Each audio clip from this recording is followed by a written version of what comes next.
piece by piece at a time. And that's how you do it about starting a brand. Just go day by day, and suddenly come 6 months down the line, you're like, wow, look what I've created. I've got products going, I'm launching new products, and it's fun. Hello and welcome to Brandtuned, the only podcast on branding which includes related disciplines like intellectual property that are fundamental to growing a brand. I'm Shireen Smith, lawyer, brand strategist and curious business owner, keen to discover what moves the needle in branding. Today I interviewed Janis Carmena, the e-commerce queen bee, about what started out as her Amazon side hustle. I've just embarked on a new journey with my book, chosen the publisher, decided on the cover of it even, and so I've decided to interview a number of thought leaders as I write the book, some of whom will appear in my book. So it seems apt to start this off as a new season of interviews leading up to the new year and possibly beyond. My guest today is Janis Carmena, who brands herself the e-commerce queen bee. She started out as a police officer, but let me hand over to Janis herself to explain more about what she does and how she comes to be at this point in her journey. Good morning, Shireen. How are you? How are you, Janis? Really delighted to have you here. Oh, thank you so much. I love talking with people like this about e-commerce and just starting your own business on Amazon. Yeah, we're dying to hear about it. Yeah. So what happened is about 4 years ago, I'm a police officer, and I was a bit bored over here in Victoria, British Columbia, where I am. We were working shift work, which I was doing 2 days on, or 2 days, 2 nights, and 4 days off. Well, my kids were older and they're back at school. So I was like, what am I going to do on these 4 days off? I'm basically working a part-time job because I was doing 12-hour shifts. So I was looking around like a lot of people going, okay, let me try and find a side gig, something on, I don't know, something I could do from home, something I could do from a laptop. So I was doing a lot of Googling. I looked at MLM, network marketing, things that people usually get into. And I'm like, well, I don't really want to sell the same thing as everybody else. So that's when I found Amazon FBA, it's called, which is Fulfilled by Amazon. And Shireen, I did not know that anybody can have an Amazon store. I had no clue. So really? Yeah, anybody can sell on Amazon. So I was like, okay, this is awesome. So I started an Amazon store, and then I'm like, okay, what am I going to sell? So then I learned about retail arbitrage, which means I had my Amazon store going. So I had an app on my phone, and I could go into different stores around here, brick and mortar stores, and I could scan items in sale aisles. I was like, okay. So on my days off, I'd go down. I'm like, oh, look at the sale aisle. And start scanning the barcodes. I'm like, wow. I found an item that was like $5, and it was selling on Amazon for $25. And Amazon would take $6 fee. So I'm like, well, that's a no-brainer. I would buy them all and ship them to Amazon. And with Amazon FBA, which is Fulfilled by Amazon, Amazon would do everything for me. They did all my customer service. They sold my product for me. They shipped it. They packaged it. They did any returns there were, everything. So I was like, this is a no-brainer. It's so much fun. And you got that shopping bug out of your system. So I did that for a while. And then I was like, okay, well, that was fun, but I don't like competing with other buyers. And that's the problem, in my opinion, with retail arbitrage is I would buy the same things as other people would, and we would compete together on Amazon. So that's when I discovered private label, or here we call it white label also, which means I can find a manufacturer that makes a product, whether you find it locally or on Alibaba.com or something, and I put my brand on it. So I don't do the manufacturing, but I do find the product and I do the design of the package and everything. Then they ship everything to me ready to sell on Amazon. So that was awesome because I was able to make my own listings and not have to compete with other people. So I started building brands, and I've got 2 6-figure brands going now, which are awesome. One is a whole line of reusable straws, and one I'll have to tell you about a little bit later, which is hilarious. And so that was going out well. And then something happened at work. And that kind of had to make me pivot a little bit, let's say. I know you probably have lots of listeners there who something happens where you have to kind of pivot in your business and make things a bit different. Before we hear about that, Yeah. how did you actually work out that straws were something useful to sell, for example? Yeah, well, we were down in Costa Rica, my family and I had my daughter who was 9 at the time. We're at a bar, which you can do down there with kids. And we were sitting there having drinks and everything. And she looks at me and goes, Mom, you know, there's something odd around here. And I'm like, huh? She's like, just look at your drink. And I looked at it. I'm like, I'm drinking out of a bamboo straw. And she's like, yeah, there's no straws. They're saving the turtles down here. And then she showed me the viral video that had just come out about them pulling the scientists down there pulling the plastic straw out of the turtle's nose. And I did not know turtles can cry. It was a horrible video to see. Really? Gosh. Horrible. So then we then we came back to Canada after we were down there for about 4 weeks. Then we came back to Canada and we started the No Straw Challenge up here because there's plastic straws everywhere. So I looked at it with an entrepreneurial mindset. Also that we can environmentally help. So we started No Straw Challenge here and really pushed it in Victoria. And a lot of people now, prior to pandemics changed things a little bit. We all carry our own straws here. And we use our own straws and then we pack them out. So most people do not use plastic straws here. So was it new on Amazon or were there any other suppliers at the time? Well, the big thing about Amazon is you have to differentiate. So there was some plain stainless steel straws there and some bamboo straws were just starting. So we were one of the forefront with that. But with the plain stainless steel straws, my daughter, who again, 9 at the time, loved unicorns. So we launched a whole line of unicorn straws just to make ourselves a lot different and a higher quality and premium packaging. And so our unicorn straws were all rainbow stainless steel, like depending on how you turned the straw, what color you get. And then we added more to it. So I would talk to people on Facebook and stuff and say, well, what are you guys looking for? And a lot of people, well, I can't use stainless steel straws. I hate the taste of them in my mouth. I'm like, well, that's a no-brainer to fix. So we would add silicone tips with all of our kits. People says, well, I don't know how to clean them. I'm like, okay, well, that's a no-brainer. We added 3 cleaning brushes. And then people are like, well, how do I carry them? I'm like, okay, well, again, no-brainer. We can add this to the kit. And we would put in, we have a bag to carry them into your purse or your bag so it keeps clean in there. So you have to make your kit or your product premium and something that people are looking for and different than everybody else. And once you do that and you get that magic mix of what people are looking for and ask social media what they're looking for, then you can launch a product that's going to be successful. Yeah, it's as with anything, ask the customer, find out what they want. I mean, that's the theory, but it's actually quite difficult to do. So well done for doing that. Do you actually mention the turtles on Amazon at all? Oh, yes, we do. And we actually give money back to the Turtle Refuge down there. But a key thing with Amazon, and a lot of people, if they're trying to figure out products to launch, is there's reviews.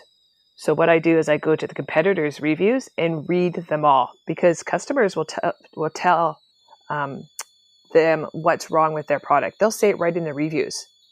So that's where you can get your information quite a bit about how to make your product that much better than your competitors because the client already tells you in the reviews. So read them all. Wow. Yeah, that's a brilliant tip. So what was this pivot you had to do then? Well, I was working. I'll tell you the story because it's kind of surreal. I was working on patrol and I was in full uniform and we work by ourselves here in the cars. So I was by myself and I heard it was about 2:00 in the morning. I heard that a laptop got stolen and I was like, okay, that's pretty normal. Laptop got stolen, nothing really interesting until they said that the owner of the laptop was tracking it on his iPhone. I'm like, okay, this got a bit more fun, right? So he was letting us know where the laptop last was. So I had an inkling on where the person was going because I knew the area that I was policing. So I parked my car in next to an electronics store. And I just waited. And I wasn't there for about 30 seconds. If you can imagine, it's dark and there's street lights and everything, and there is barely any traffic. Well, out pops from this building, from behind it, a person all dressed in black with a black baseball cap pulled low, black backpack on. I'm like, well, that's got to be him. So I jump out of my police car and I'm like, police, stop. Well, he looks at me, I look at him, and I'm like, uh-oh. And the chase is on. And Shireen, if you can imagine, my 20-year-old brain telling my 47-year-old body, this is a good idea. We're going to catch this person. I'm humping it down the road after him. Like I'm a mom of two with like 22 pounds of gear on me, right? I'm not the fittest police officer. I'm not fat, let's say that, like, right? But it's been a while. So I'm chasing this person down the road saying, this is a really bad idea. I should really be waiting for a police dog. But no, Janis is chasing him. So wow, that's very brave. Yeah, he hops over a fence. I kind of get him cornered. And then he looks at me again. I look at him, and you could tell he's got some drugs on board, and he's taking it in his mind. He's like, ooh, can I take her? Can I get past her?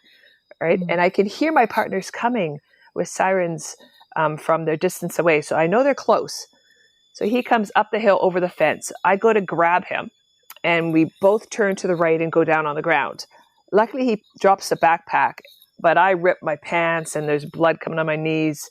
And at that point, my partner pulls up and he takes on the chase.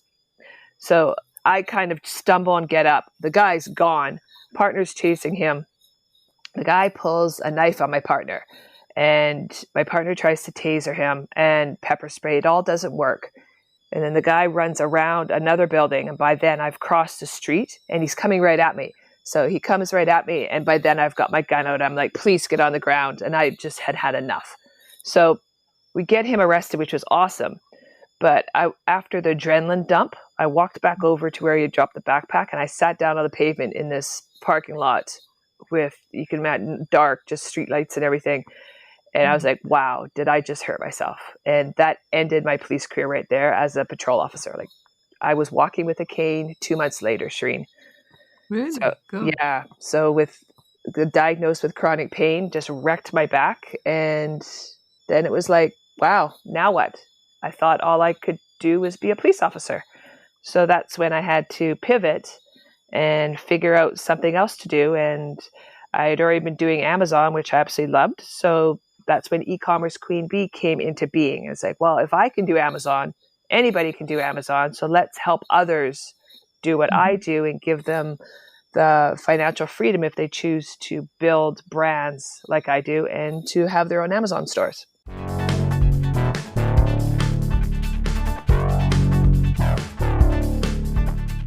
How did you brand your own business?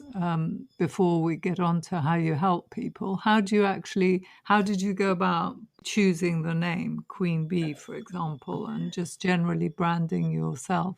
Well, I love e-commerce, and I was sitting down in a garden just watching the flowers in the summer, and I saw this bee, and I'm like, okay, wait, these are worker bees. This is kind of fun. And so I was like, well, that's what I do with my brands is I don't do everything because I don't know how to. Like if you're going to ask me to Photoshop and stuff, I don't know how to. If you're going to ask me to design packaging, sorry, can't do it. I hire people to do it, which is just like what a queen bee does, is they hire worker bees to do what they need to do to get the hive up and running. So to get a brand up and running, in order to scale it and make it bigger, you need worker bees. And we talk a lot about that in the course about how to outsource and find the right people around you. And that's where e-commerce Queen Bee came. How do you actually go about helping people? Do you have an online course? How does it work? I do a couple things. We do have a Facebook group, which is free to join, called Selling on Amazon Mastermind Group. We do have courses, and I do have a free boot camp on right now, all about finding your perfect product and launching your Amazon store, whether it be Amazon USA or Amazon Canada or Amazon overseas. Any Amazon store, what we do works for it on how to start your store. And the bootcamp's free. You can go to ecommercequeenbee.com. And I also encourage people to just find that product that you know about. So can you imagine, Shireen, I'm betting you're somewhere around and you're like, I wish someone invented this, or I wish someone would fix this. So has that ever happened to you? Yeah, sure, plenty. All the time. Like I was in the kitchen and I was peeling potatoes and the peeler went and got my knuckle. And I'm like, I really wish someone would invent a peeler that I didn't scrape myself with. Right. So that's where I start not totally inventing it, but finding one on the market that already exists, that a manufacturer's already making, that I can put my brand on and just make it a bit more premium and add something extra to it to sell on Amazon. There's actually quite a lot of competition on Amazon, isn't there, from third-party sellers? So, I mean, what are the finances that people need in order to buy everything, send it to Amazon, fulfillment, and, what are the risks for them of not selling? Well, money wise, I'll talk in USD and US dollars right now. You're looking about $6,000 to launch a product. And that includes getting the packaging design and getting the software to analyze, buying your product. There's a monthly fee for Amazon. So, but once you find that product, and I always say my magic numbers are if I can find a product that sells on Amazon for at least $25, but I can buy it for $5 or under, well, then I'm going to make money, even after Amazon takes their fees. Because the fees Amazon takes to do everything for me, which is fulfilled by Amazon, is about 30%. So they take all that money for the shipping and the packaging and the storage and the ability to use their customers, because they have a massive customer base. If like Amazon is synonymous with online shopping. So I use Amazon and I don't mind paying that 30% fee because there's no way I can get that amount of traffic to my own store. On the other hand, Amazon is not my only egg in a basket. Let's say I started with Amazon, but now I also sell my products off of Amazon. I've put them into stores around here, wholesale. So you could, once you build a brand and find that one product, then you can build off of it. Like for example, I love tea. I'm sitting here drinking my cup of tea right now. Mm-hmm. So say I'm like, let's launch a teapot that's really awesome, right? That's ceramic. It's got a nice bamboo handle. Keeps my tea warm so I can drink tea for a couple hours in the morning and my tea doesn't get cold. I find the teapot, I make it a bit different, have nice premium packaging, and I launch it. Well, if that goes successful, what else can I add to it and build on that brand? So say I've got a brand called the Tea Maven, which I talk about. It doesn't exist. I'm just using a brand out of my head. Well, once I have a teapot, then I'm like, well, I can do a smaller teapot. I can launch teacups. How about to-go teacup? How about a box of specialty teas? So you're building off of that success of that one brand. And once you have a following, then they'll buy anything off of you. Right? So you can do the one-offs like the fidget spinners on Amazon, or you can actually build a brand that will help you with your exit strategy when you're ready to retire.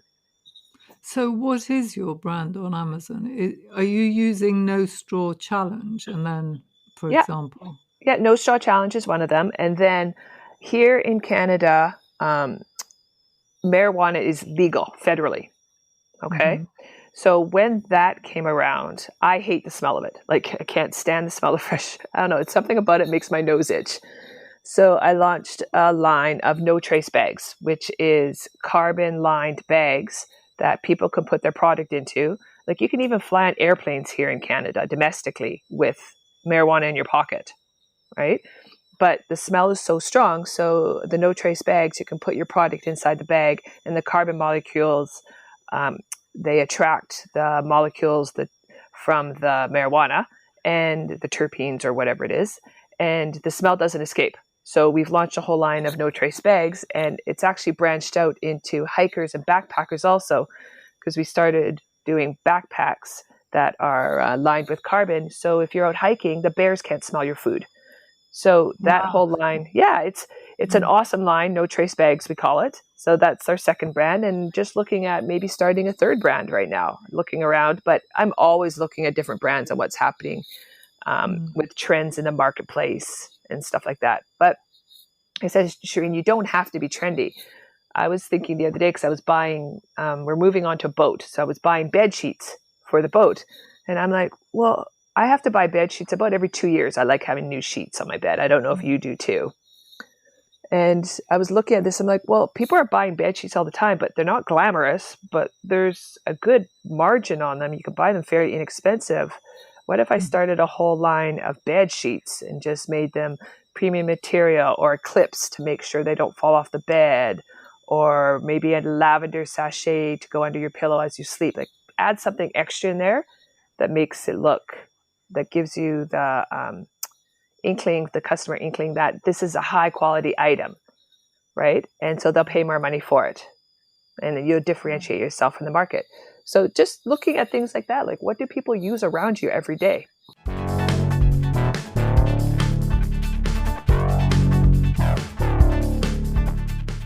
Have you had any problems with people copying you and selling the same item with the same name?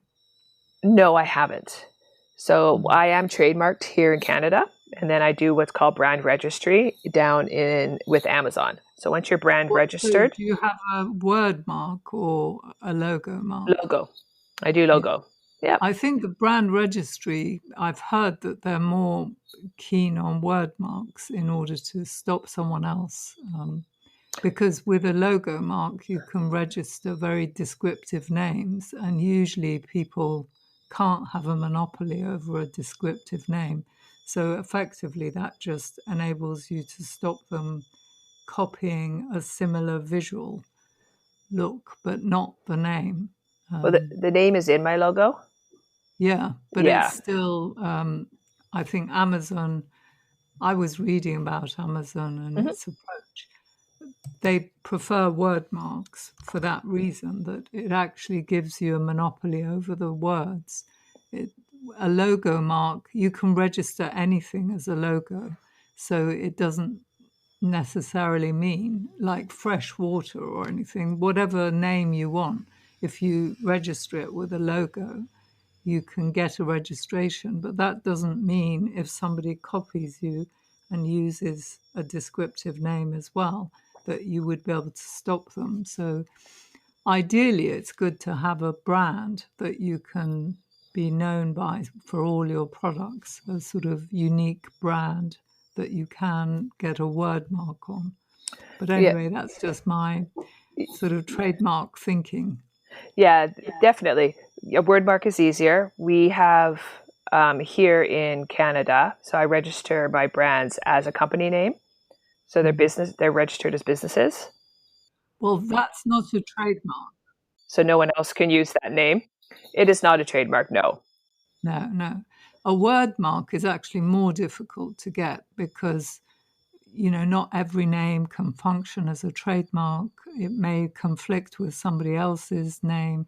So it's actually the more difficult type of trademark to obtain. And it's got more value in terms of being able to stop competitors. And then if you register that with the brand registry, you'd have no trouble if they were using that brand on your no straw as well as your no straw challenge. So, for example, if you're called, I don't know, Google no straw challenge, and you've got a word mark over Google, there's no way that somebody else could also call themselves Google. So that's the type of brand it would be desirable to have. We often get people ringing us with all sorts of problems on Amazon and wanting to fight Amazon, but it's very difficult. It is very difficult. I had Nobody's got the funds. No, I had one person, and I don't know how they did it. In the States, they trademarked the word hay, Hay. Oh, wow. There's no way you could do that in Canada. The word is too generalized, right? Hay for what? Hay for what, though? Well, they used hay. They sold hay straws made out of hay. And they registered hay. Wow. I know. I was surprised because I was selling hay straws too, so I was using it as a description. Straws made out of hay. I didn't even call, but I had to change my listing because of that. I'm like, how the heck did they get hay? That's like getting the word plastic. So blew my mind. Wow, that's interesting. Mm-hmm. Yeah. Well, did you try and argue that, or did they have a word mark, or did they have a logo? They had a word mark on hay. On hay. Wow, that is very surprising. And it wasn't worth it to me. I could easily pull the product and just change Yeah. the wording or black out the word "hey" on the packaging and send it back in. Yeah. So you were saying how you help your clients. You've got various different ways apart from your free resources. When does your free resource expire? It's not right now. So it's at least going to run till Christmas, and then we'll look at doing some other challenges, or I'm looking at an ebook right now, or, Right. or publishing a book. But we Mhm. do have the boot camp, and I guarantee you at the end of the boot camp, you'll have your own Amazon store up and running. At least have the store, so then you can figure out how you want to start selling on Amazon. And then Okay, we if you also send us the link, we'll add that in the show notes for definitely, people. thanks, Mm. Shireen. And this That's applies for all Amazon. And then we have a course about how to find your perfect product. Not just the shiny object that's coming out, it's the product that you can promote on and off of Amazon. Because again, I'm all about building a brand, not just launching the one off. And then we have a course called The 4 Degrees of Brand.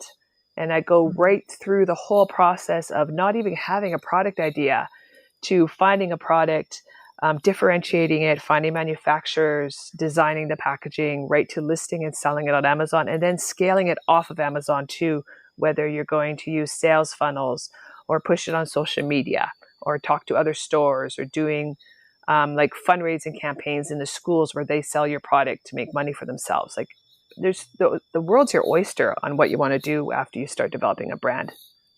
So is there good interest in learning what this course teaches people? I mean, do you find you sell the course, or is it? Yeah, we definitely sell the course, and it's been awesome right now, especially with the pandemic, because everybody has to pivot or try and figure out how am I going to make money at home. And online shopping has exploded right now. Like Mhm. Christmas is going to be amazing.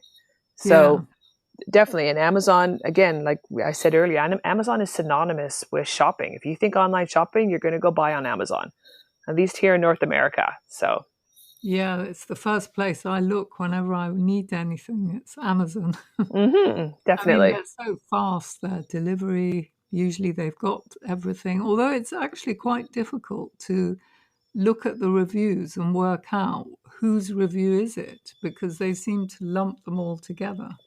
I don't know if you've noticed that, so when you're buying something, you don't know whether the review relates to that particular product or lots of. Oh, oh, really? Maybe your it's a bit different over there. I'm not sure.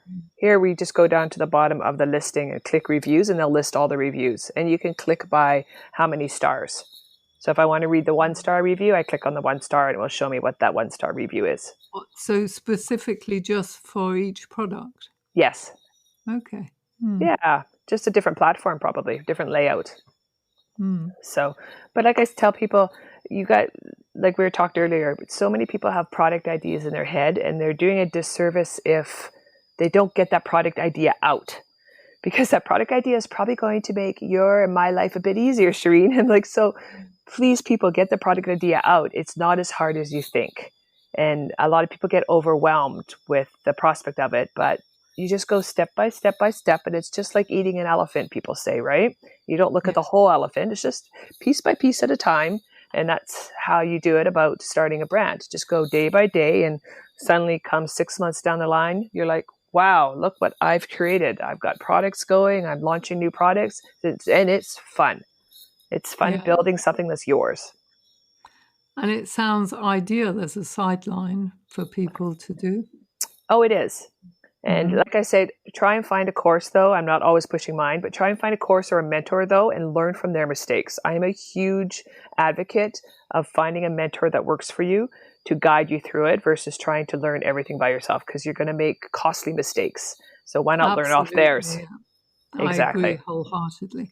Right. So finally, which brand do you particularly admire? I mean, is it Amazon or which brand do you really admire and why? Brand in general, like any brand, Yeah. I really like Tesla. Hmm. I like what they've done. I really like their marketing. and how they have situated themselves in the marketplace. Like, it is brilliant in my humble opinion.